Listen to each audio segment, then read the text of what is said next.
The Bible, it's full of faith, but it's also packed with decisions that divide, shock, and leave us questioning everything. Imagine losing your birthright because God chose your younger brother before either of you were born. Picture watching your father raise a knife over you, ready to sacrifice you. What if God himself hardened someone's heart, leading directly to widespread suffering? These aren't simple stories. They're the most controversial decisions in biblical history, and they challenge everything we think we know about justice. Today, we're digging into 6 biblical moments that have sparked debates for thousands of years, choices so confronting that scholars, theologians, believers, everyone still wrestle with them. But what if these aren't flaws in the story? What if behind each controversial choice is a purpose so profound it could change how you see your own life? Buckle up.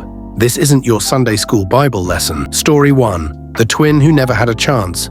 Picture this: 2 babies in the womb, twins. Before they draw a single breath, before they make a single choice, God declares, "The older will serve the younger." Genesis 25:23. This is Jacob and Esau. The controversy deepens with Romans 9:13, quoting older scripture, "Jacob I loved, but Esau I hated."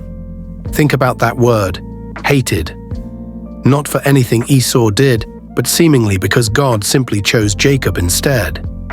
The human question rings through the ages. How is this fair? How can this be just? But here's a perspective many wrestle with. Jacob, the chosen one, spent much of his life running from Esau, running from his father-in-law, facing constant struggle. Esau, the hated twin, often seems less troubled, more at peace after the initial conflict. Could being unchosen in one way be protection in another? Could God's no to one path be a yes to a different, necessary one? Jacob's struggle shaped the nation of Israel. Esau's path led elsewhere. The deeper purpose? Sometimes God's selection isn't about personal comfort, but about a larger plan unfolding, using imperfect people for a national destiny. Story 2. The father who raised the knife. Genesis 22. A command that chills any parent: take your son. Abraham, known as the father of faith, hears the unthinkable: sacrifice Isaac, his promised son, the miracle child he waited 25 years for.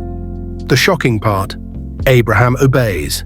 He doesn't argue, he just gets up early the next morning for the 3-day journey to Mount Moriah.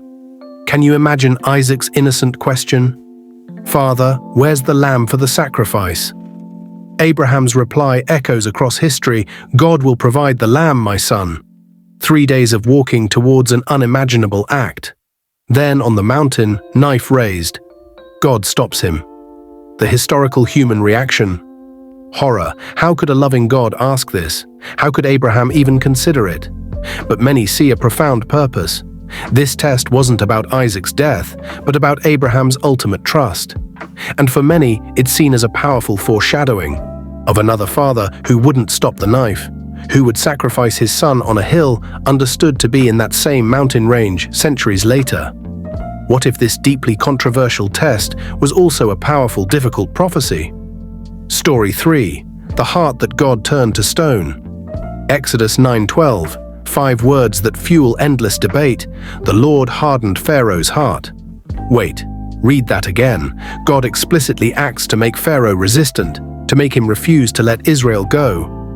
This wasn't just Pharaoh being stubborn. The text says God hardened his heart, leading to 10 plagues, widespread suffering, the death of the firstborn.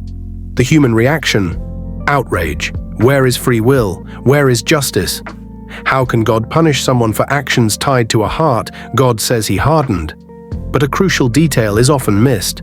Pharaoh repeatedly hardened his own heart throughout the initial plagues.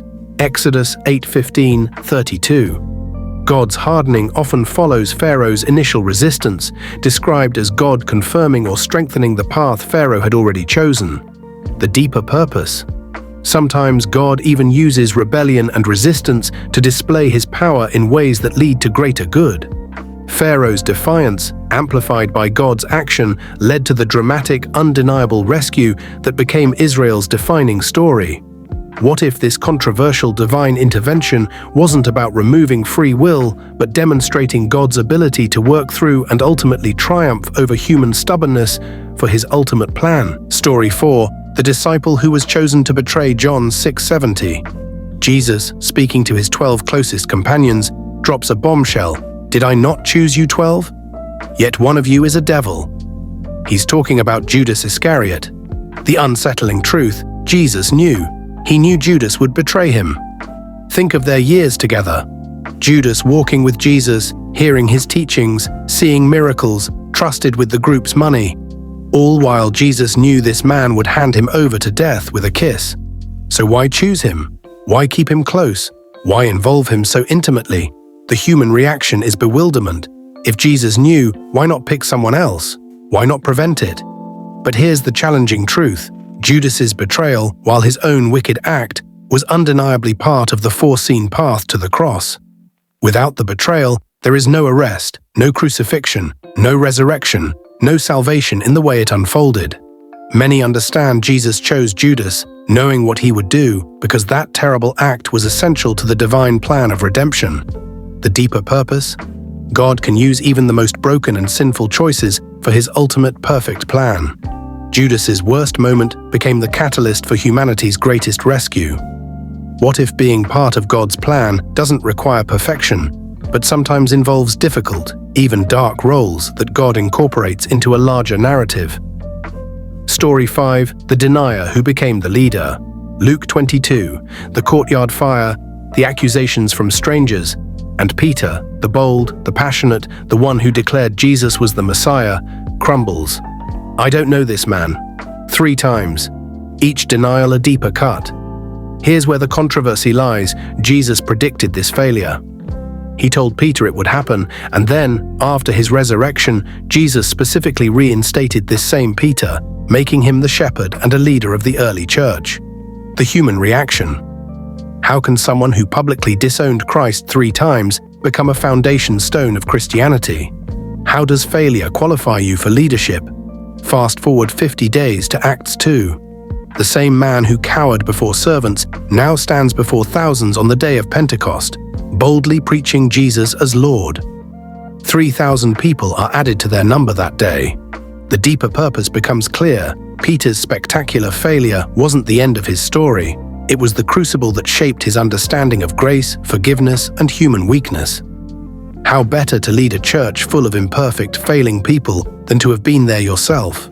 What if your biggest failure isn't disqualification, but painful, necessary preparation? What if God uses broken leaders because they can uniquely understand and shepherd broken people? Story 6. The couple who died for lying. Acts 5. The early church community is flourishing. People are selling property, sharing resources. It's a radical, beautiful display of unity and faith. Then Ananias and Sapphira arrive. They sell land. They keep some money back, which the text makes clear they were perfectly free to do. But they lie to the apostles, claiming they are giving the entire sale price. Peter confronts them, and then, in a terrifying display of immediate judgment, Ananias drops dead. A few hours later, after repeating the lie, Sapphira does too. The human reaction throughout history: terror, shock, confusion. Death for lying about money? In the age of grace? Where was the second chance, the mercy? But consider the context. This happened at the absolute birth of the church. This community was meant to be a pure, honest representation of Christ. Many see this swift, severe judgment as a crucial, though shocking, act of surgical purity. One lie, unchecked, could have spread, corrupting the fragile integrity of the new movement. The deeper purpose? Sometimes, at critical moments, protecting the health and truth of the whole requires immediate, severe action against sin by God. It's a terrifying picture, but one understood by some as a fierce act of preservation, a harsh mercy to protect the many. What if this controversial judgment wasn't just about punishing a lie, but about preserving the purity and foundation of the early church? 6 decisions, 6 controversies, 6 moments that have challenged faith and sparked debate for millennia. But as we look closer, what if each seemingly shocking choice was a necessary thread in a larger tapestry we couldn't see at the time? Jacob's difficult path led to a nation. Abraham's test foreshadowed ultimate sacrifice. Pharaoh's hardened heart paved the way for dramatic rescue. Judas's dark act enabled redemption. Peter's failure prepared a leader. Ananias and Sapphira's judgment underscored the value of truth for the early church. These events are uncomfortable, but what if they were precisely what was needed to shape history, reveal God's nature, and ultimately shape your understanding of faith? Here's a challenge. What controversial, confusing moment in your own life might actually be part of a bigger story you can't see yet? What if your most challenging experience is actually crucial preparation? Drop your thoughts in the comments below, and if this video gave you a new perspective on biblical controversy, hit that subscribe button. We're just getting started on uncovering the mysteries that shape faith. The most controversial decisions in Bible history weren't mistakes, they were difficult moments woven into a masterpiece.